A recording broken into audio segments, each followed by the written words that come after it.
Gente, é com imenso prazer que eu estou aqui entrevistando, nesta segunda-feira, o doutor Vinícius Camargo Silva. Deixa eu contar para vocês por que eu pedi a ele, né, para ele ser o entrevistado. Gente, o doutor Vinícius é da CSS Advogados, e eu quero dizer uma coisa a vocês.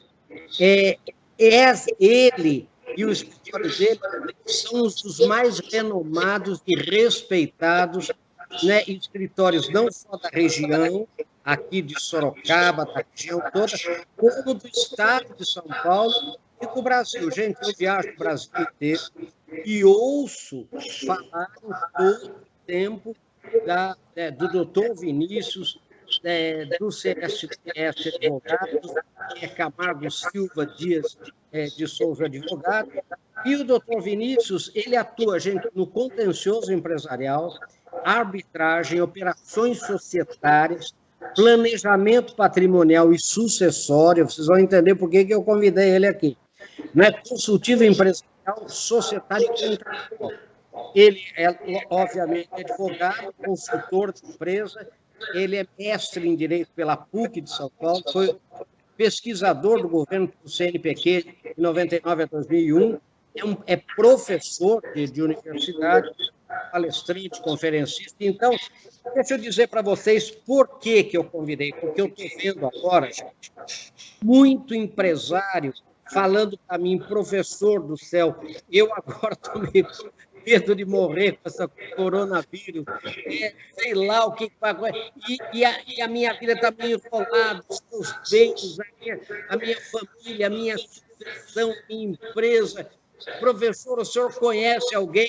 Eu falo, conheço, só o melhor, né? Que é o doutor Vinícius. Mas, então eu falei, é importante que mais pessoas conhecessem, né, quais são as soluções possíveis hoje nesse imbróglio que a gente com esse medo, que agora estão falando, né, doutor Vinícius, da história de subir aquele imposto de transmissão, de herança, de 4 para 8, daí um desmente, um diz, agora vai mesmo. Então, tudo isso eu acho que... Então, eu fiz aqui, gente, uma lista de perguntas. Por quê? São as perguntas que me fazem, que esse empresário sabe. Mas eu não quero dar uma de Jô Soares, não, que fala mais que o entrevistado. Então, vai lá. Doutor Vinícius, primeiro, seja bem-vindo. Muito obrigado por ter aceito o meu convite. Você, que grande alegria está nos dando. Então, por favor, dê aí as suas palavras iniciais, e daí eu vou para as perguntas que eu separei. Vamos lá. Boa noite, professor. Boa noite a todos os espectadores. Para mim, na verdade, para mim é uma honra estar consigo hoje, tratando aí de diversos temas de interesse dos empresários, das empresas, em suma, dividindo um pouco da experiência que a gente tem, tanto do campo acadêmico como do campo profissional, aí de mais de 20 anos, acompanhando algumas gerações de empresários na condução dos seus negócios por esse nosso Brasil, que sem pandemia já é difícil, com pandemia é mais difícil ainda. Não, é isso mesmo. Muito obrigado. Olha, a primeira pergunta é o seguinte: as crises, obviamente, né, podem levar e têm levado grupos empresariais a pensar, né, a refletir, e a pensar, será que eu tenho que fazer alguma revisão de procedimento, de estratégia? Como que eu estou pensando? E nesse contexto, como é que se insere, doutor Vinícius, a tal da reorganização societária? E o que é possível fazer para a gente repensar os modelos tradicionais e as estruturas das empresas? Existe alguma coisa prática que possa ser feita? Sim, existe sim, professor. E veja que curioso, né? Quando a gente fala de reorganização societária ou de organização de grupos econômicos, hoje está muito em moda um termo aí americanizado, que é a holding, né? O pessoal fala muito em holdings, construção de holdings, e isso parece algo recente, mas não é. Na verdade, isso é secular. né? O Rockefeller ele já havia aplicado esse conceito lá atrás, quando o Estado americano imaginou que estava lá punindo ele com uma decisão antitrust, quando na realidade estava premiando e tornando ele o sócio das maiores empresas de petróleo do mundo, né? Então, é o famoso caso da Standard Oil Co. E isso, os modelos, eu estou dizendo isso para contar o seguinte: os modelos societários, as estruturas, elas são seculares, elas existem há muito tempo, né? E os grandes grupos empresariais brasileiros lá atrás, eles já fizeram as suas sucessões em vida, né? Nós estamos falando de Grupo Votorantim, Camargo Correia, dos grandes bancos, entre outros. E isso veio permeando as empresas médias e agora também as empresas pequenas. Então, a questão da estruturação dos grupos econômicos já era algo presente, já era uma lição de casa que vinha sendo feita pelos empresários de maneira geral. E agora, com essa história do estado pandêmico, ganha, na verdade, um caráter de muita urgência. Porque a gente está falando aí de vidas humanas. Atrás de todos esses conglomerados existem pessoas. E essas pessoas, infelizmente ou felizmente, porque isso é a ordem natural da vida, elas podem morrer. Então, pensar a sucessão e a estruturação de grupos econômicos de maneira organizada é o melhor caminho. E agora, obviamente, nós temos um estado de urgência para pensar essas coisas. O senhor colocou muito bem. Os estados já tinham se movimentado e agora começam a se movimentar de uma maneira mais intensa, inclusive para tributar com uma alíquota maior os legados de uma maneira geral, inclusive os legados que são compostos aí por empresas e por imóveis, em suma, por bens dos empresários em geral. Então, existe sim a possibilidade para quem já fez de revisitar e para quem ainda não fez um planejamento, uma estruturação societária, de passar a fazer isso, né? Então, olhando o que eu tenho hoje, quais as estruturas me atendem hoje, elas são eficientes, elas não são eficientes, eu tenho alguma maneira de otimizar financeiramente, de otimizar fiscalmente e de otimizar até operacionalmente isso. Como é que eu passo a pensar o meu grupo econômico nesse momento? O que eu tenho hoje e o que eu vou ter pós-pandemia? Então, na verdade, uma oportunidade de se fazer um exercício muito interessante. E esse exercício interessante tem como pano de fundo a sucessão empresarial. Então, doutor Vinícius, quando o senhor fala em estrutura empresarial para o nosso ouvinte aqui, para quem está participando, o que o senhor quer dizer? Por exemplo, é o seguinte, quer dizer, sou eu sócio sozinho, eu tenho sócio, está tudo no meu nome, ou está no nome, uma parte do nome da empresa, tem coisa no nome da minha mulher. É isso que quer dizer? Quer dizer, a confusão está meio aí. Quando a gente fala assim, a estruturação societária, o que é isso na prática para o pequeno, para o médio, por exemplo? Ele tem o sítio dele, não sei, no nome de não sei quem, a fazenda dele no nome dele, daí ele tem a tal coisa no nome da empresa dele. Como é isso aí? Exatamente. O interessante, professor, é que, na verdade, o direito ele nasce da realidade humana, né? Então, qual é a melhor realidade humana para ilustrar do que eu estou falando, dessas estruturas? É a história do almoço de domingo, né? Nas empresas, tem o almoço de domingo, a reunião de segunda e o problema. Então, especialmente nas empresas familiares, se misturam três aspectos: a família, a propriedade, que são as ações e as cotas, e a operação, o dia a dia da empresa. Então, para que servem essas estruturas e como é que elas funcionam?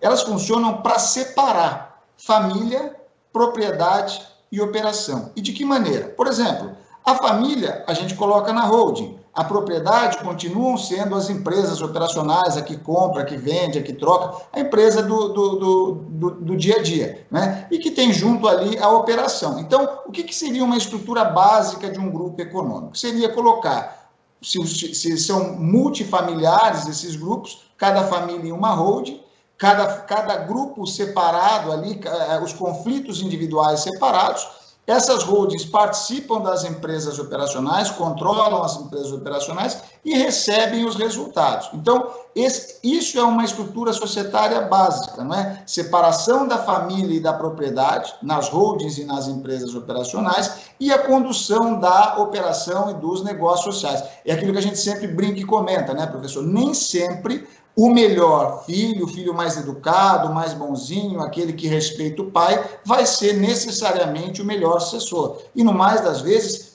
costuma não ser o melhor sucessor. Então, é disso tudo que a gente está falando dentro do que a gente chama de reorganização societária, reorganização empresarial, desenho de grupos operacionais, de grupos societários e separação de família, propriedade e operação, tendo em vista aí a sucessão na empresa familiar. Agora, doutor Vinícius, quando o senhor fala em holding, é uma empresa, né, que não é operacional e que é dona de outras empresas ou bens, é isso? Exatamente. Porque aí fala, tem muita gente que fala para mim, professor, eu tenho horror desse nome holding, dá a impressão de que é a holding, e depois, né, mas é uma coisa simples, é uma empresa cujos sócios, pelo que você falou, são os membros da família, e essa holding, nela é que vão estar, nessa empresa holding, é que vão dar todos os bens, é isso mesmo? Exatamente. Vamos imaginar uma seguinte história, né? Uma empresa que tenha passado várias gerações, aquela figura típica que a gente tem até para ilustrar o médio negócio, que é uma realidade de muitas pessoas, e o pequeno também, aquela empresa em que tem uma sociedade limitada, tem lá um contrato social, com vários sócios, sócio A, o João, o Francisco, o José, o Joaquim, que vão morrendo e vão entrando seus sucessores, daqui a pouco a gente tem uma empresa que tem 20, 30, 50 pessoas no mesmo contrato social. Aí, quando precisa a assinatura de um deles, é aquela baita confusão e a empresa acaba ficando engessada. Por quê? Porque são pessoas humanas com as suas agendas, com os seus compromissos e a realidade do dia a dia, obviamente estou dando um exemplo para poder ilustrar, acaba impactando na operação. Então, qual é o papel da holding? Quando você cria uma holding ou várias holdings, essas pessoas físicas que estão lá naquele contrato social, elas saem do contrato social e vão para a holding. E entra a holding no contrato social. Então, é exatamente o que o senhor colocou. É uma empresa que é dona de uma ou de várias outras empresas. Então, a holding entrou no contrato social, não tem mais aquele festival de pessoas físicas que, para pegar a assinatura da dona Maricota, demora 2, 3 meses e a empresa precisa abrir uma filial no dia seguinte e não consegue fazer isso. Então, o que se faz? As pessoas físicas, de novo na ideia de separar família, propriedade e operação, elas vão para as holdings e ficam nas empresas. Quem que fica a dona da empresa X Limitada? Essas são as holdings A, as holdings B e C. As holdings A, B, C passam a figurar naquele contrato social em substituição às pessoas físicas que vão ter assento, ter lugar lá nas holdings. Vai se escolher uma administração mais profissional ou profissionalizada e a empresa vai seguir o seu dia a dia. Então, e o que aquele cara que saiu da empresa operacional e ganhou assento na holding passa a fazer? Ele passa a verificar os resultados sociais, os lucros, se a empresa está indo bem, se a empresa não está indo bem, e ele não precisa necessariamente se dedicar a questões de natureza operacional. Então, a mecânica é mais ou menos essa. Não, muito bom. Agora, e me diz uma coisa, quais são você já falou das oportunidades, no campo da sucessão, no campo sucessório, como que a gente pode organizar a sucessão? Porque o que acontece, uma vez, deixa eu contar essa história para você, nós fomos na Espanha levar um grupo de sucessores, né, lá em Barcelona, tudo, e nós fomos visitar várias empresas familiares grandes, né? E nós fomos numa rede de hotéis, a maior rede de hotéis lá da Espanha, e ele ofereceu um almoço, a gente tudo com sucessores, e eu fiz a seguinte pergunta para ele: olha, como trabalhar familiarmente na empresa com a mãe, né? Falei assim, com a mãe, com a matriarca, que quase sempre quer proteger o filho, que é mais fraquinho, que não é necessariamente o mais competente, ou, perdão, não foi essa pergunta, eu falei, não foi a pergunta que eu falei, a mãe que quer tudo igual, que quer dar tudo igual para os filhos. E daí, um deles, mais competente, que está na gestão, etc., tem um monte de sócio na minha empresa, ele trabalha e carrega os outros. E ele que respondeu, falando assim, se a matriarca quisesse dar tudo igual, estava bom. Ela quer dar mais para o mais fraquinho, é para aquele que não quer trabalhar, para aquele que é mais problemático. Ela fala assim para nós que somos, né, vocês são bons, vocês o coitadinho daquele, e tudo ela quer dar para ele. Quer dizer, então, ele acaba dando a empresa. Como resolver isso aí, doutor Vinícius? É exatamente isso. É aquilo que eu comecei dizendo, que esse é o ciclo vicioso da empresa familiar. Almoço de domingo, reunião de segunda e problema. Porque, na verdade, o almoço de domingo não deveria, mas ele influencia muitas empresas. Muitas empresas. É a história aí da matriarca que quer proteger o filho mais fraco. É exatamente isso. Então, como é que a gente trata isso? Tem uma frase que é atribuída aí para o pai do Abílio Diniz, que é mais ou menos o seguinte: meus filhos, vocês não são donos de uma fábrica de doce, porque eles mexiam com isso aí, panificação e etc. Vocês são donos de dinheiro. Então, a primeira conscientização, a conscientização fundamental do sucessor, é que ele é dono de dinheiro. Ora, se eu sou dono de dinheiro, eu consigo lá na frente, num processo sucessório, aceitar que o meu irmão assuma uma posição, por exemplo, de presidência da empresa, e eu não assuma, porque se ele for o presidente da empresa e ele é melhor do que eu, lá no final do dia eu vou ter mais dinheiro. Então, esse é um processo de convencimento e também de educação do sucessor. Educação para quê? Educação para entender do que se trata o negócio. E, óbvio, esses dilemas familiares, essas questões todas, elas fazem parte do processo e tem elementos para que você vá mitigando esses conflitos, como, por exemplo, essa conscientização fundamental, de se entender que alguém que é melhor que eu pode me dar mais dinheiro lá no final do dia. É um processo simples? Claro que não. É um processo que envolve, como eu disse, família e propriedade, e tudo que envolve família e propriedade, por si só, já tem natureza complexa. Mas tem dois exemplos que eu gosto de citar, que são bastante interessantes. Eu vi isso, né, acontecer, eu já tô com um pouquinho de estrada, que era a história do sujeito que alugava telefone. O senhor deve lembrar disso, né, professor? Alguém que ia lá e tinha um monte de telefones para alugar e ia na casa das pessoas. Quando a gente conta essa história, muita gente duvida que isso acontecia. Meu filho, por exemplo, como alguém alugava telefone? Alugava e era um belo de um negócio quem tinha vários telefones para alugar. Então, se a pessoa percorria as residências, deixava lá os telefones, no final do mês recebia as locações, então, tinha um ativo que era absolutamente valioso, inclusive cotado em dólar, porque linha telefônica na época era cotada em dólar. Os negócios eram cotados em dólar quando se tratava de linha telefônica, né?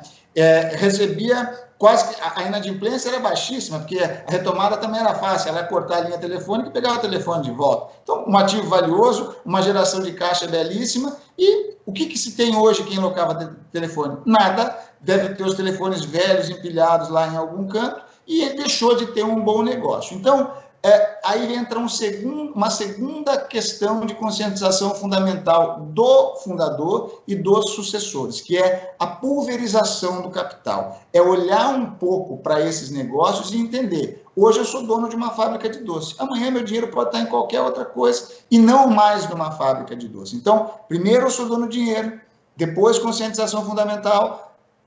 Hoje eu sou dono de alguma empresa operacional. Amanhã eu posso ter meu ativo em outra coisa a partir disso, que é a pulverização de capital. Isso é tão verdadeiro que a gente jamais imaginou que aquela companhia famosíssima de filme fotográfico pudesse ir à falência. A gente jamais imaginou que a indústria automotiva hoje pudesse estar em xeque com a questão dos carros autônomos e elétricos, etc. E, em suma, a disruptura que tem em diversos outros setores. Então, esse é um desafio que está no prato dos sucessores da atualidade. Por quê, professor? Olha que coisa curiosa.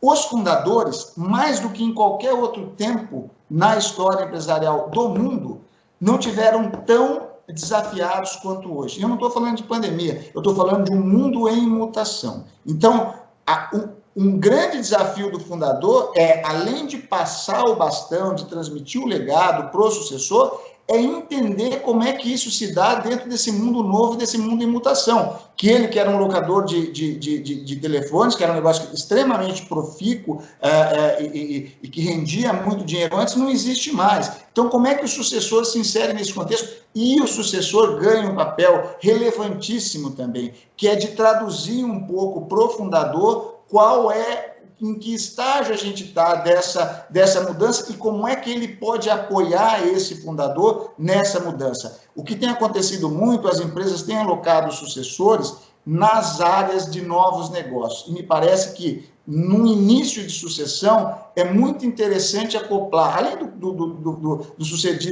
sucessor conhecer tudo que fazia o sucedido, conhecer a empresa, as empresas, também está acoplado numa área de novos negócios, que é o sucessor hoje, que é o responsável pela transferência pela perpetuidade desse legado. Porque hoje os legados eles estão desafiados por essa nova realidade mundial aí, que é um mundo em completa disrupção. Verdade. Doutor Vinícius, tem também duas perguntas que me fazem muito. A primeira é assim: há uma teoria, né, principalmente nos Estados Unidos, etc., que eu devo dar participação societária para os meus empregados. Quer dizer, então eu vou dando uma participação, vou dando 1%, 0,5%, 2% para os meus funcionários para tentar retê-los comigo, são funcionários bons, muito bem. Daí o que acontece é que naquela empresa acaba tendo 30 sócios e 30 sócios que não são da família, que foram entrando. Tem uma fábrica, por exemplo, uma indústria que o primeiro sucessor deu ações para os seus primeiros funcionários, que já está na terceira geração, todo mundo brigando. Como a solução para isso é a criação da fábrica. Isso. Tudo isso é possível, desde que tenha sido feito de maneira organizada, planejada. Uma vez estruturada uma empresa com as holdings, com as empresas controladoras, com as empresas controladas, com os estatutos sociais, com os contratos sociais, com os acordos de cotistas, com os acordos de acionistas, com os códigos de ética, esses veículos eles vão ser capazes de recepcionar e de suportar, inclusive, os conflitos, porque cada conflito vai ter um endereço certo, buscando se afetar o mínimo possível o negócio operacional, a atividade operacional. Então, sim, todas essas técnicas de retenção de talentos, de promoção de pessoas, de premiação, em suma, de dividir um pouco o bolo e também de transmissão de legado, que são coisas que conversam dentro do mesmo veículo, tudo isso é possível fazer, desde que você tenha previamente estruturado a sua empresa. E é bem isso mesmo, professor. A estruturação passa pela constituição das holdings, pela delimitação do que pode, do que não pode,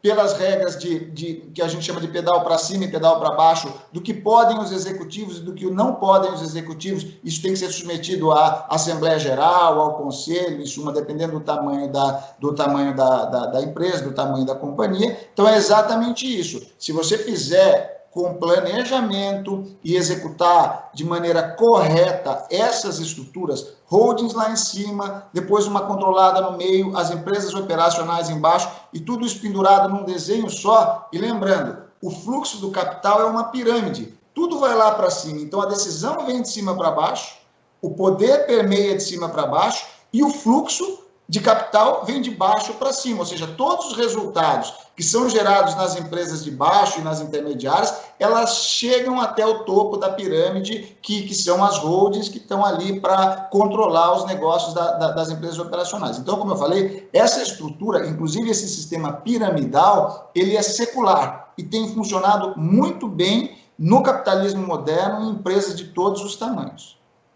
Porque, doutor Vinícius, boa parte dos conflitos que eu vejo são conflitos menores, tipo assim, quem é que vai usar a casa, não sei, de Campos do Jordão? Quem é que pode usar o avião da Companhia Grã-Maior? Ah, porque fulano... E outra coisa que eu vejo muito é assim, eu tenho só, tem casos que eu estou muito avisado, que mas é grave mesmo. E eu tenho até um livro, você lembra, né? Do Socorro tem um Sim, sócio. lembro, claro. Porque Aliás, leitura recomendadíssima, viu? Para quem não ele é de conhece, é muito bom. 1985, nossa, só você ter uma ideia. Bom, você ter uma ideia, qual era o problema? Eu sou sócio de alguém. Esse alguém, meus filhos têm 5 anos, 6 anos, 7 anos. Os filhos do meu sócio, 18, 19, 21, e ele começa a colocar os filhos dele na empresa, para trabalhar na empresa. E a minha mulher fala assim, ele está enfiando lá os filhos dele. A hora que os nossos crescerem, os outros, nós não vamos ter espaço nenhum. Você tá bobeando. E outra coisa que eu noto muito é que numa sociedade assim, porque no começo tudo é lindo, vamos que vamos, vamos que vamos. Daí começam a aparecer as diferenças.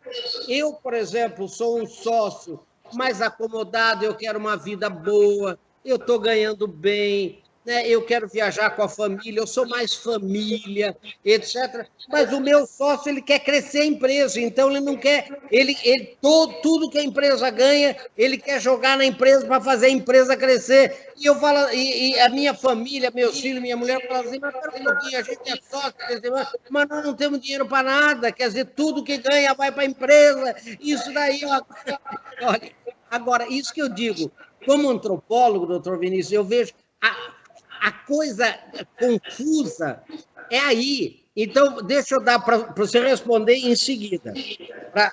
Veja bem, empresário fala para mim, professor, pelo amor de Deus, me ajude.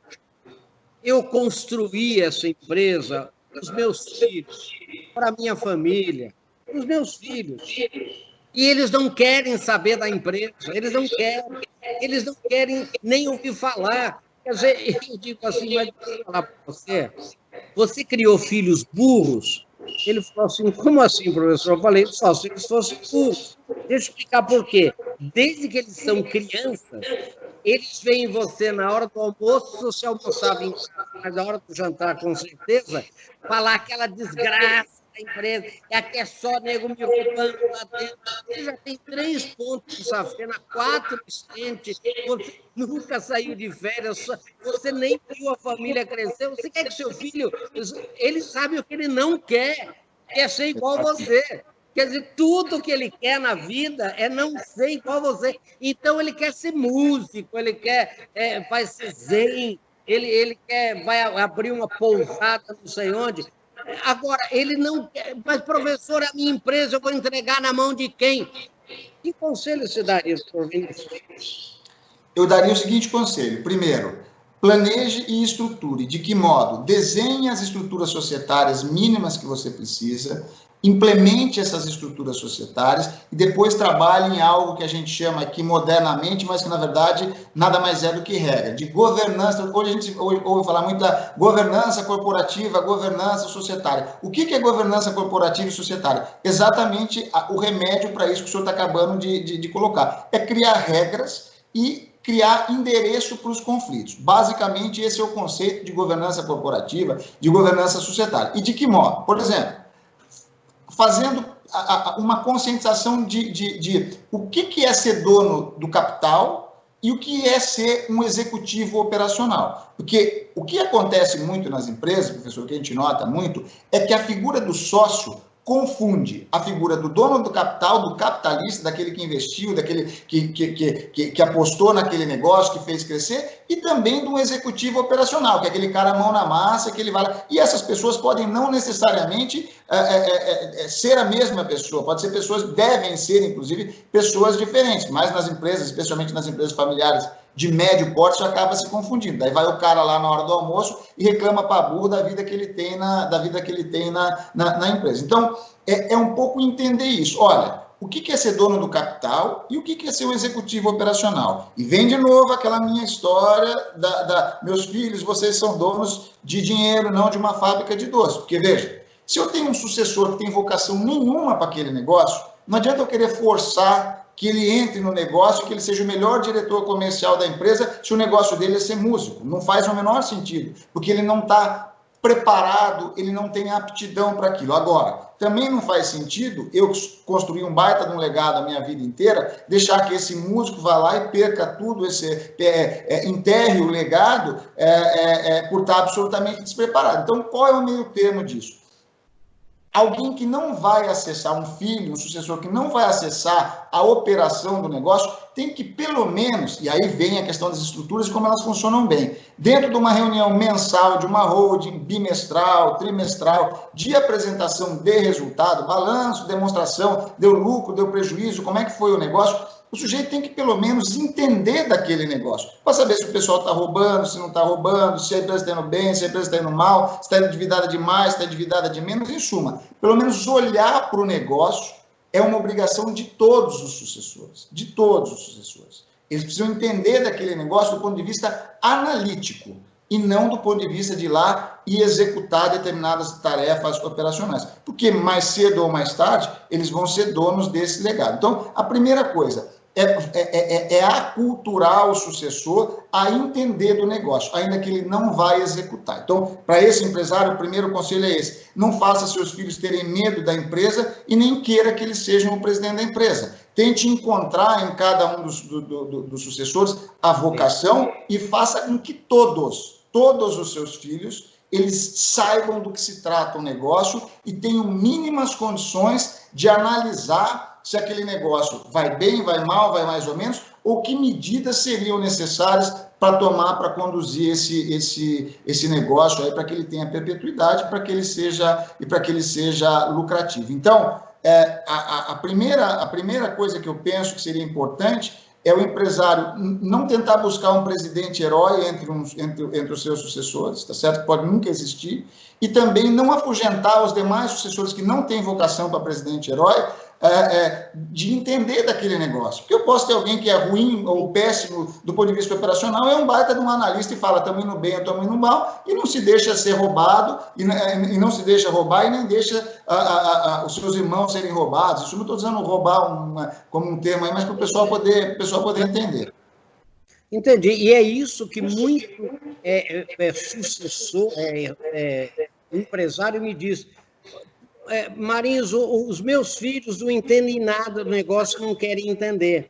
E se eu boto lá um executivo, esse cara, sei lá, esse cara, ele não tem o amor que eu tenho pela empresa, ele não tem aquela coisa. E se ele rouba a gente que nem louco? E se eu morrer, por exemplo, minha mulher nunca não entende de nada e nunca quis, meus filhos. E eu sempre digo o seguinte: isso é um problema que você criou, porque você não ajudou seus filhos a formar sucessor, não executivo, mas sucessor. Ele tem que, como herdeiro daquele patrimônio, ele tem que entender pelo menos algumas coisas básicas, senão ele corre o risco mesmo, né, na sua falta lá de que você entende de tudo, você não tem ninguém da estrutura societária que entenda, um executivo lá pode fazer o que quiser mesmo. E esse é o medo que muitos têm, não é, doutor Benito?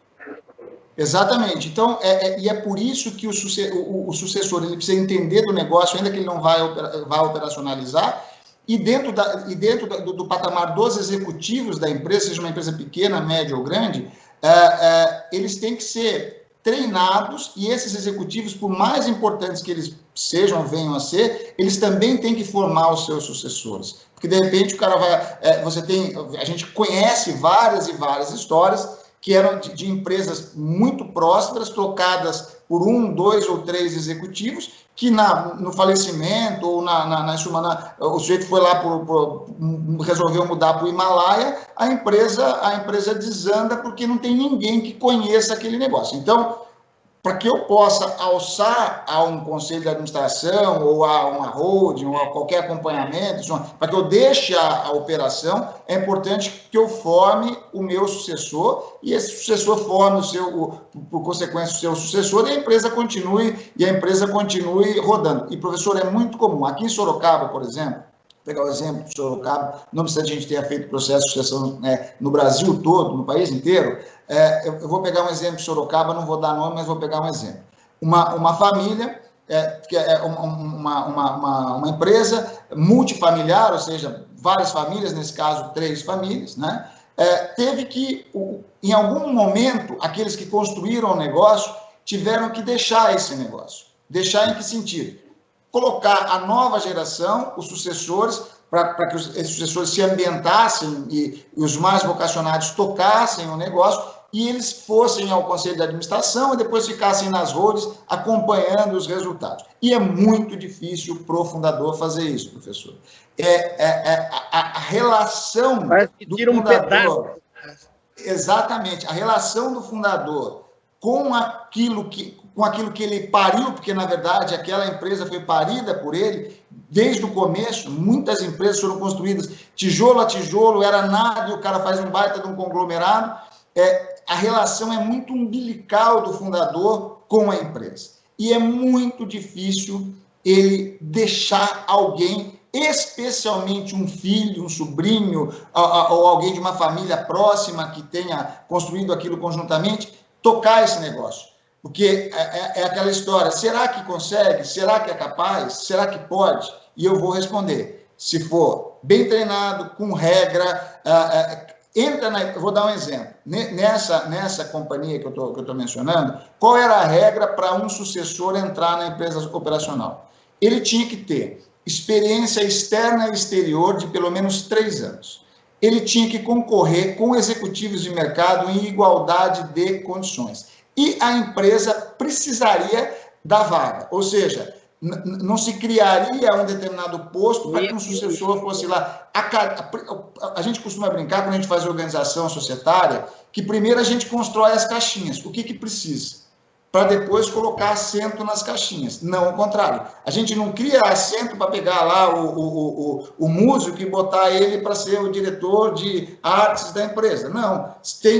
Primeiro se constrói o que a empresa precisa e depois se verifica se entre os sucessores existe alguém vocacionado e preparado para tomar assento naquela caixinha. Em igualdade de condições, com experiência externa e exterior e, em suma, com aptidão para exercer aquela função. Porque se não for assim, a ideia não é ser dono de dinheiro e ter mais dinheiro lá no final do dia, porque nós estamos falando de dinheiro. A história aqui é perpetuação de legado e lucro no final do dia. Porque só perpetua legado tendo lucro. Eu nunca vi ninguém perpetuar legado tendo prejuízo. Então, para isso, você tem que ter gente boa. E para ter gente boa, você tem que deixar o sucessor competir em condições de igualdade. E eu tenho visto que isso tem funcionado muito bem, professor. Tem muitos sucessores, quando o processo é bem feito, que tem dado bons resultados para as empresas, e outros que não querem acessar as empresas operacionais, pelo menos aprendem a ler. E o que é aprender a ler nesse caso? Nós não estamos dizendo que o cara fica lá na road, tem uma... Aprender a ler é saber olhar um balanço, saber olhar uma demonstração de resultado de exercício, verificar um plano anual de investimento, um plano plurianual, em suma, ter contato e ter intimidade com os elementos de medição dos resultados, porque é isso que vai interessar para ele no final do dia. Quando a gente compra uma ação do Banco do Brasil, do Itaú, de qualquer empresa que seja, o que a gente quer? A gente quer que aquela ação valha mais e receber mais dividendos no final do dia. Não é absolutamente em nada diferente em relação a uma empresa familiar. Eu tenho visto também algumas famílias, doutor Vinícius, que fazem uma coisa interessantíssima, que eu acho que é pegar os filhos que não estão no negócio, mas vai ter uma feira, não sei onde, lá em Milão, sei lá, uma feira, mesmo aqui no Brasil, do setor. Pega essa criançada, faz ir lá, para que eles possam ver o futuro do negócio dele, mesmo que não sejam gestores, mesmo que nem... Mas isso desde pequenos eles têm feito, né? Desde adolescentes, para fazer a pessoa tomar um pouco de gosto na área, no setor em que ele está atuando hoje, para que ele fale grego, né? Com todo mundo da sua própria família e também das famílias dos sócios, etc. Isso você também tem visto? O senhor tem visto? Sim, professor. Veja, É aquela história, né? Qual que é o grande medo de um fundador de empresa? Qual que é o grande medo? É o ditado: pai rico, filho nobre, neto pobre. E isso é o pesadelo do empresário bem-sucedido que fundou uma empresa e que quer fazer com que aquela empresa atravesse o tempo através da perpetuidade. O grande pesadelo é pai rico, filho nobre, neto pobre. E é isso que gera todas as reações, inclusive negativas. Mas é esse pensamento que está na cabeça do fundador. Ele não está 100% errado, mas também ele não está 100% certo. E a gente brinca que tem uma lenda nessa história toda, que é a lenda do Sadim. O fundador, ele é tido como Sadim e Midas, né? O fundador é tido como Midas. Alguém que toca alguma coisa que não valia nada e aquilo lá passa a valer muito, valer ouro. E tem o Sadim, que é o Midas ao contrário. Tudo que ele toca vira, o senhor já imagina o que vira. E nas empresas, eu costumo dizer que o Midas é a figura do fundador e o Sadim geralmente é a figura daquele cunhado que bonachão, daquele que foi lá e colocaram, claro que tem os cunhados que não se sintam ofendidos, mas é só uma piada.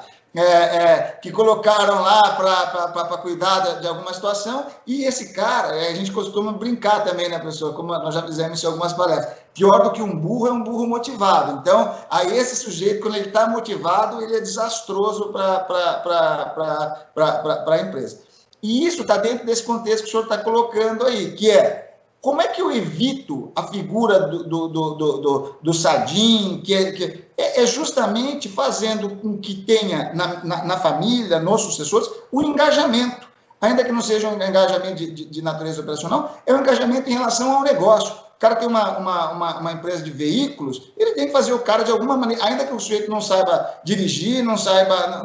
ele tem que fazer de alguma maneira o sujeito se interessar por veículo. O cara não se interessa pelos carros, mas se interessa pelo som, se interessa pelo pneu. Em suma, é um pouco isso, é aculturar pro negócio, é despertar os interesses pro negócio, não garantindo que vai haver um assento, uma vaga eterna lá na questão operacional, mas tentando um engajamento para despertar o interesse. Porque é muito mais fácil eu engajar um sucessor em algo que ele tenha interesse do que engajar um sucessor em algo que ele não tem interesse nenhum.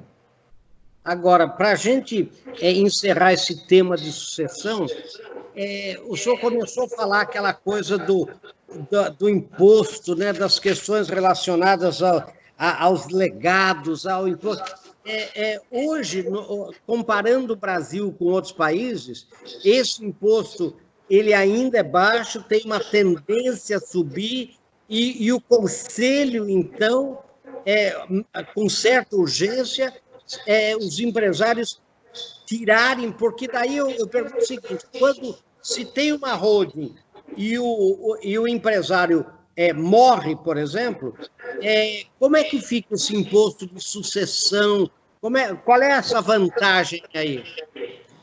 Um planejamento sucessório, professor, em todas as fases, ou seja, que cumpre todas as fases. Quais são as fases? Eu vou resumir para que a gente possa entender. A primeira fase é delimitação das estruturas societárias. Se vai ter hold, se não vai ter, quantas vão ser, quantas são as empresas operacionais, delimitou. Segunda fase, implementação das estruturas societárias. Implementou, elas passam a existir. Terceira fase, aí construção dos acordos de cotistas, dos acordos de acionistas, dos códigos de éticas, que eles de fato eles inibem ali pequenos conflitos. Feito tudo isso, vem a fase final, que é a fase da transmissão do legado. A grande genialidade do processo sucessório, no que tange à perpetuação do legado, é a possibilidade de se transmitir isso em vida. Não precisa o fundador morrer para ele transmitir o legado, ao contrário, é inteligente, as grandes empresas já fizeram, as médias já estão fazendo e também as pequenas. É interessantíssimo, do ponto de vista de perpetuação do legado, se fazer uma sucessão em vida. Por quê? Porque o fundador, é óbvio que nessa época de pandemia é um tema chatíssimo para se falar, mas tem que se falar porque é a realidade da vida. Porque o fundador pode morrer a qualquer momento. E ele morrendo, ele não vai poder estabelecer quais as regras ele queria, quem ia ser o presidente da empresa, como é que ia ser a transmissão do legado, em suma, como seria o pós-morte dele em relação à empresa. Agora, fazendo isso em vida, e é perfeitamente possível fazer, ele evita uma série de problemas, inclusive de conflitos entre os sucessores, ele dá o destino que ele quer para a empresa, ele estabelece as estruturas, as mecânicas, os mecanismos, as regras, como é que vai se apurar o resultado. Aí um pouco daquilo que o senhor falou, qual que vai ser o fluxo de capital? Sucessor contente é sucessor com dinheiro. Não adianta imaginar que o cara vai ser, o cara é viúva porcina, foi sem nunca ter sido, é rico pra caramba, mas não tem dinheiro nenhum. Em alguma medida, o sucessor tem que chegar a dinheiro nele, senão aquele negócio deixa de fazer qualquer sentido.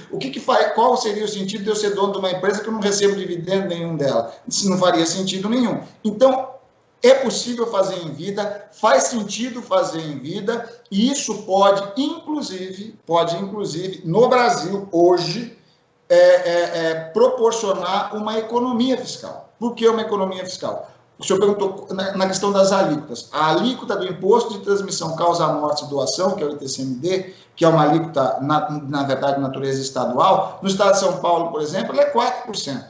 Nos Estados Unidos, ela chega a 40%, a 50%.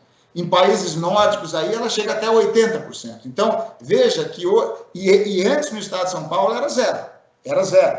Passou para 4%, tem uma autorização legislativa para ir para 8%, tem um projeto, inclusive, do PT, que é um projeto 250-2020, que desde logo aumenta, o senhor pede o aumento, propõe um aumento da alíquota no estado de São Paulo de 4% para 8%. Na veia, já, sem qualquer outra necessidade a não ser a aprovação. Então, a proposta é, ainda este ano, aí vai se discutir se entra em vigor ano que vem, se em 90 dias, em suma, tirando a tecnicalidade da discussão, ainda esse ano se propõe dobrar o imposto de doação. Então, quando você faz uma sucessão em vida, você vai recolher aquele imposto no momento lá da doação, tem as regras de reserva de usufruto e etc.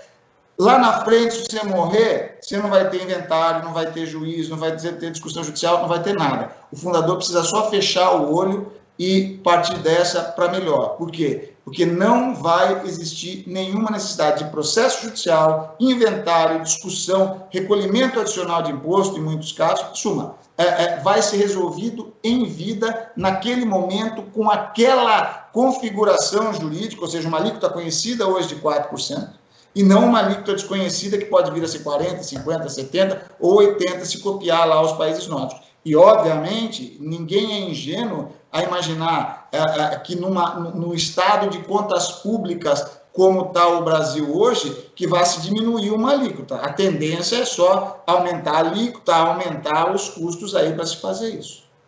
Mas o medo, doutor Vinícius, que o sujeito tem é o seguinte, bom, eu vou colocar tudo numa road e doar, isso, né? E vou colocar doar as cotas, isso. As cotas, Só que, de repente, aquele imóvel que eu tenho, sei lá, não sei onde, eu quero vender, eu ainda em vida. Isso que ele... E daí eu tenho que pedir autorização. Como é que faz? Quer dizer, eu tenho usufruto, mas eu quero vender aquilo, porque apareceu um negócio bom. E daí eu tenho na família gente que está lá na holding, que é contra... eu vou perder a liberdade à medida que eu faço isso ou não? Essa é a pergunta que me fazem. Professor, eu deixo o seu dono... Não, professor, na verdade você não vai perder em absoluto a liberdade. Essa além da previsibilidade, de se buscar um cenário de segurança jurídica conhecida, a outra grande genialidade do planejamento sucessório é que o fundador, aquele que doa o legado, ele vai doar o legado através de cotas e ações, não de bens imóveis em si, mas de bens que estão dentro de empresas, bens indiretos, né? Então, o fundador, ele jamais perderá, exceto com o seu falecimento ou com outro evento que venha a ser previsto dentro dos contratos que são feitos, dois direitos. Ele vai deixar de ser o nu proprietário, de ter a nua propriedade do bem, das cotas, no caso. Mas ele não vai ser despido de dois direitos centrais, que é isso que está dentro do contexto da reserva de usufruto que ele faz. Então, ele vai ter direito de receber até 100%, se ele quiser, dos dividendos, de todos os lucros, resultados, etc., daquelas empresas que, mesmo já tendo feito a doação, 100%, até 100%, e ele vai reservar, então esse é o direito de receber dividendos, e ele vai reservar na outra mão o direito ao poder político, o direito de votar, ser votado, escolher todos os executivos e tomar todas as decisões nas empresas operacionais. Então, dentro daquela coisa que a gente sabe que é umbilical a relação do fundador com a empresa, do medo, inclusive, de perder, aí vem a história do couro de boi, que eu sou totalmente favorável. Um pai trata 10 filhos não tratam um pai. Então, é óbvio que o planejamento sucessório ele é feito em proteção ao fundador, garantia absoluta, e também à esposa do fundador ou vice-versa, tá certo? Justamente para que não se caia na história do couro de boi. Um pai trata 10 filhos não tratam um pai. Então, as amarras e as garantias dos processos sucessórios que a gente faz garantem ao fundador esses dois direitos. O direito de receber os dividendos no valor, nos percentuais, com as métricas e mecânicas que ele vem a estabelecer, e o direito de poder de controle, de mandar, eleger administradores, decidir os destinos da empresa enquanto vivo ele for. E mais interessante do que isso ainda, este usufruto, ele é como se fosse uma massinha de modelar, ele pode ser revisitado a cada tempo. Então vamos imaginar o seguinte: tem um fundador que ele doou para os filhos tinham uns 10 e 12 anos, doou as cotas, eles passam a ser os donos os nus proprietários da empresa, e ele continua recebendo os dividendos e tomando as decisões. Aí, chega em um determinado momento, esses filhos, obviamente, eles evoluem, eles crescem, os caras estão com 40, 50 anos. O que ele pode fazer? Ele pode dizer, não, para mim, eu não preciso mais de 100% do usufruto.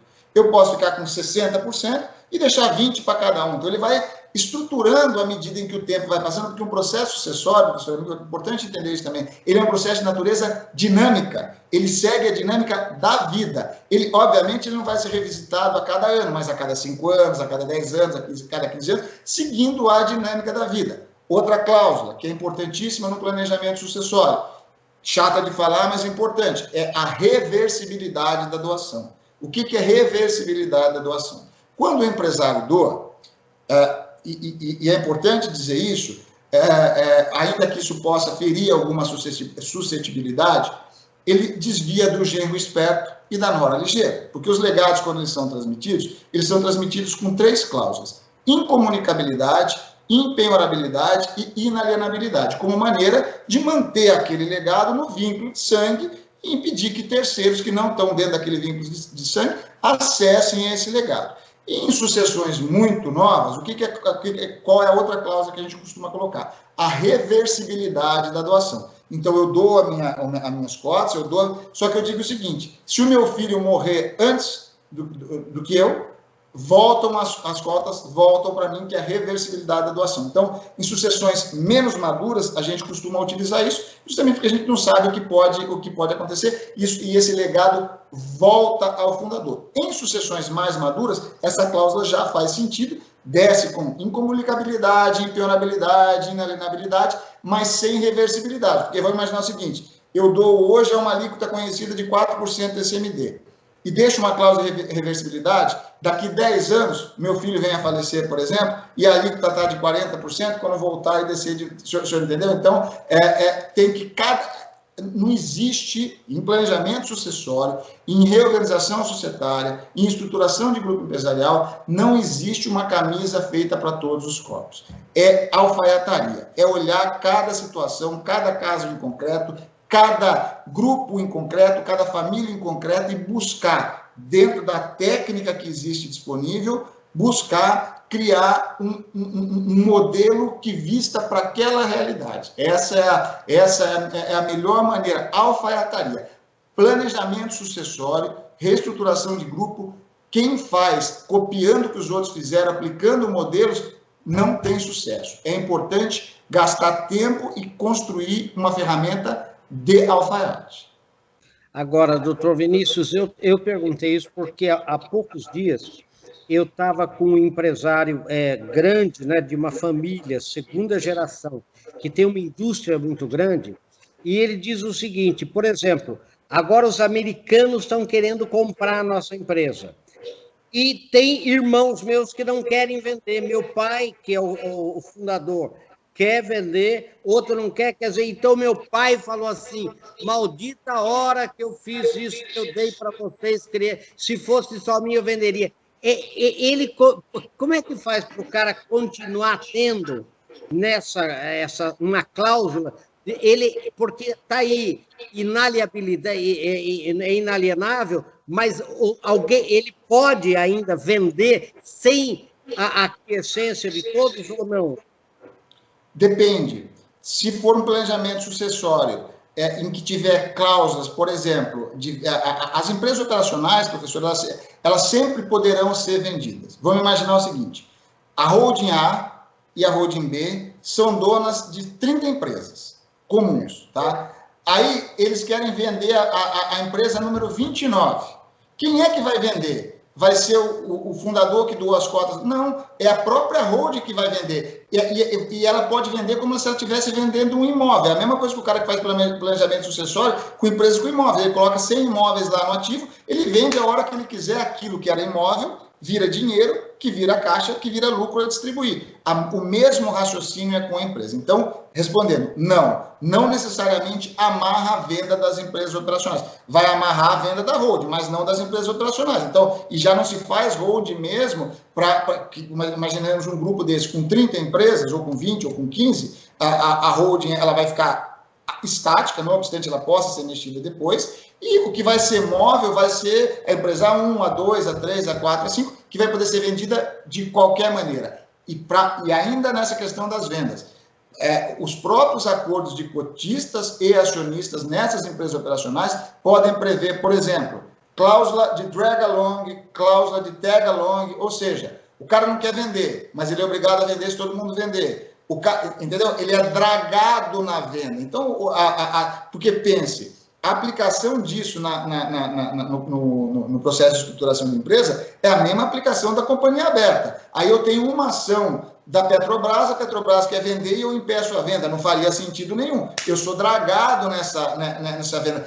Vende, quer eu queira, eu não queira. Então, é possível sim amarrar algumas circunstâncias em que você vai obrigar todo mundo em benefício aí do bem comum. Por isso que eu digo, é importantíssimo o trabalho de alfaiataria e a análise daquele grupo econômico para qual é o propósito do grupo. Por exemplo, tem um grupo que tem muito imóvel, aí faz sentido criar uma empresa exclusiva de empreendimento imobiliário, porque é um negócio com menos risco, mais estático, que tende a dar perpetuidade muito maior, em que os conflitos entre os sucessores é muito menor. Por exemplo, imóveis destinados à renda, à locação, isso é uma geração de caixa, pelo menos até antes da pandemia, praticamente garantida, é uma gestão muito mais fácil. Empresas operacionais, uma empresa de carregamento de petróleo, por exemplo, mais arriscado, mais difícil, etc. Então, tudo depende de qual ativo você quer. O ativo a ser preservado, ele tem que ser separado do ativo de risco. Por exemplo, estou dizendo a questão da empresa de empreendimento. Os ativos transitórios. A primeira pergunta que eu faço para o cliente, tá bom, suas empresas são essas. Essa semana mesmo, via conferência, a gente atendeu um cliente grande, e ele tinha uma série de dúvidas, e eu perguntei para ele, a primeira pergunta que eu fiz para ele me explicou as empresas, eu perguntei, essa empresa aqui, ela é definitiva ou transitória? A pergunta dele falou, o que é definitiva ou transitória? Você quer vender ou você não quer vender? Ah, eu quero vender rápido. Então, essa aqui você já deixa fora do desenho, você não precisa nem colocar no desenho. Então, e é aquilo que a gente vem falando, além de você visitar esse desenho de tempo em tempo, você tem a fotografia do Joaquim não vai ser a mesma fotografia do Francisco e a solução do Joaquim não vai ser a mesma solução do Francisco. Por isso que é importante o trabalho de alfaiataria. Mas, de maneira objetiva, respondendo, sim, tudo que você faz dentro do planejamento sucessório, os bens ficam com mobilidade. Sejam eles empresas, imóveis, é diferente. Lembra daquela velha doação no cartório do imóvel? Que alguém queria deixar um bem para alguém, ia lá, doava o bem na raiz, na cabeça do bem, apartamento, ou casa, ou terreno, tal, e reservava o usufruto. Aí, quando o cara queria vender aquele bem que ele precisava daquele dinheiro, ele não podia fazer isso. Por quê? Porque tinha lá uma alienação com incomunicabilidade, inalienabilidade. Tal. No planejamento sucessório é totalmente diferente. Você pega o mesmo bem, ou vários bens, coloca numa empresa. Quem vai vender o bem não é quem doou lá em cima, é a empresa. Aquele bem vai virar dinheiro, então ele é totalmente imóvel. Ele tem liquidez absoluta do ponto de vista da desamarração dessas cláusulas.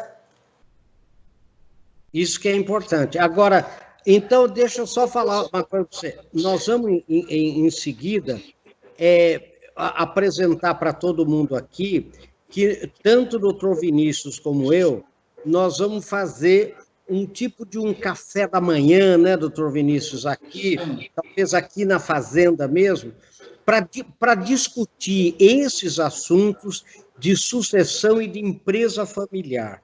Então, eu queria que você que está ouvindo aí, deixasse no chat o seu nome e o seu contato, pode ser um e-mail, pode ser uma WhatsApp, né? Para que a gente possa convidar vocês. Vai ser um café da manhã que nós vamos fazer aqui na fazenda, onde é a sede da Anthropos. Num dia ainda nós não temos marcado, mas nós queremos convidar, porque é o seguinte, o que a gente tem visto, para que o empresário venha, para que até os sucessores também venham e possam debater com o doutor Vinícius, assim, com calma, com tranquilidade, esses aspectos todos, né, de sucessão, de empresa familiar, de onde pega, e a minha parte vai ser essa parte da antropologia, né, onde pega, né, e ele na parte jurídica, na parte de estruturação disso, que é como transformar, como fazer acontecer de verdade. Agora, uma última pergunta, nós já estamos há mais de uma hora aqui, que é o seguinte, agora mudando de sucessão. Nessa crise, em termos de contratos, em termos de fornecedores, essa coisa que a gente não sabe o que vai acontecer lá na frente, como que as empresas estão se preparando, como que elas estão se organizando para enfrentar essa pós-pandemia. Agora, no ponto de vista de alongamento de dívidas, negociação, essa coisa, doutor Vinícius, desculpe de explorar o senhor aí, né? Não, claro. Pouco o senhor desmaia aí, você é obrigado a ser responsável. Mas, por favor. Não, mas é muito oportuna a pergunta, professor, me dá a possibilidade de falar um pouco sobre isso que está, na verdade, o dia a dia aqui no escritório, ele tem sido muito aquecido por essas dúvidas, por essas questões todas que têm afligido os empresários no país inteiro. Então, vamos lá. Em que fase, eu digo que isso pode ser um quadrante, né? Em que fase, dividido em 4 etapas. A primeira fase, que é a fase que nós estamos agora. O que eu tenho recomendado?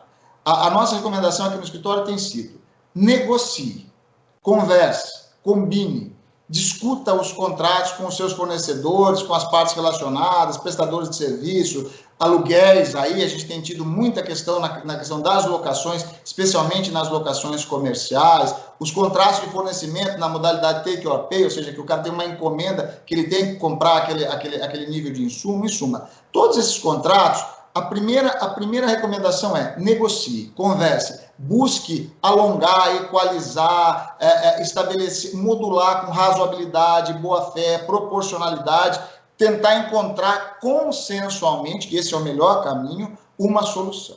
Essa é a primeira ferramenta.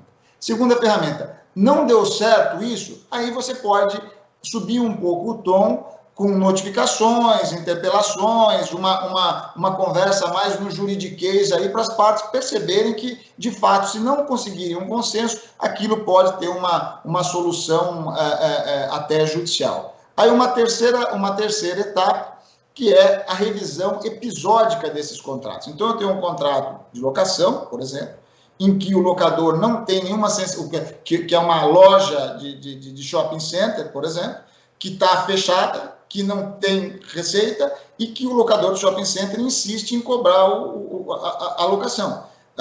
Se não houver uma sensibilidade, parece que tem havido no mercado como um todo, obviamente o locatário pode ir lá e mover uma ação para reequilibrar economicamente esse contrato. A mesma coisa no fornecimento continuado, né? Que é uma intervenção episódica na questão dos contratos. É contrato a contrato. Muito bem. Nada disso deu certo, o fluxo de caixa está muito impactado, mesmo fazendo as negociações episódicas, isso não tem surtido o efeito de gerar caixa suficiente para atravessar esse momento. Aí nós entramos numa coisa mais aguda, que são as recuperações extrajudiciais e as recuperações judiciais, que nós temos também um drive muito forte aqui no escritório em relação a isso. E, professor, nos parece, pelo nível de consultas, em suma, que o segundo semestre do ano de 2020 vai ser um semestre de recorde absoluto no que se refere a ajuizamento de recuperações judiciais no Brasil. Infelizmente, mas é um cenário aí que se avizinha. Então, doutor Vinícius, olha, muito obrigado aí pela sua... olha, 1h05 já que nós estamos aqui, muito obrigado pela sua disposição, e deixa eu contar uma coisa a vocês. Então, deixe aí no chat o seu nome, né, e o seu contato para receber aquele convite. E tem uma outra coisa que a nossa empresa Antropos quer oferecer para vocês. Nós vamos sortear entre as pessoas que entraram no chat e deixaram lá o seu nome, nós vamos sortear 5 cursos à distância e mais 5 acessos a todos os meus vídeos, são mais de 470 vídeos, né, por 30 dias, livre para todos eles, né, 24 horas, 7 dias por semana, e além do acesso, então são 10 acessos e 10 cursos à distância, também gratuitamente. E também já ficamos combinados, o doutor Vinícius e eu, nós vamos fazer aqui um café da manhã de fazenda aqui na Fazenda Chapadão, na Universidade do Cavalo, aqui na sede da Antropos, em Sorocaba, né, para que vocês venham e a gente pode, não tem muito limite de gente, viu? Porque aqui, como é fazenda, a gente abriga aqui quantas pessoas forem. Mas nós vamos fazer isso para com prestação mesmo de serviço, para tirar dúvida, porque, olha, gente, é o que o doutor Vinícius acabou de falar, quer dizer, o momento é difícil, o momento é um momento de decisões e a gente precisa ser bem assessorado nessa decisão. Eu quero mais uma vez agradecer ao doutor Vinícius pela disponibilidade. Eu vou deixar os contatos dele aqui, vocês vão ver. Então, contem sempre com o escritório dele e conosco também naquilo que a gente puder ajudar. Tá bom? As últimas palavras aí, doutor, por favor.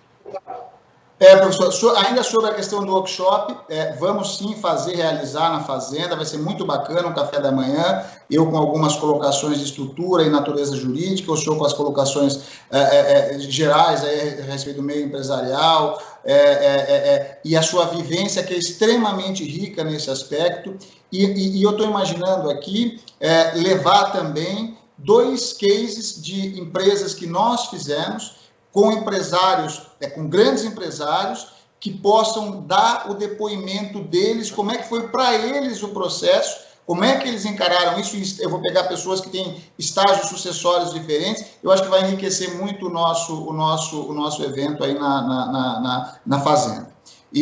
Então, eu gostaria de agradecer aí mais uma vez, me sinto absolutamente honrado de ter participado e estou disponível aí. Muito obrigado, viu, professor? Obrigado a todos pela audiência.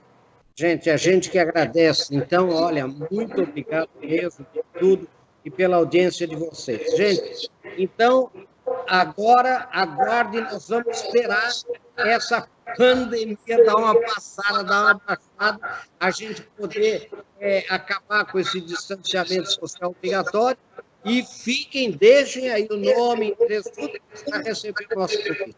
Tá bom? Um abraço. Muito obrigado para vocês e muito sucesso. Tchau, gente. Obrigado, doutor Vinícius. Um abraço. Tchau, obrigado.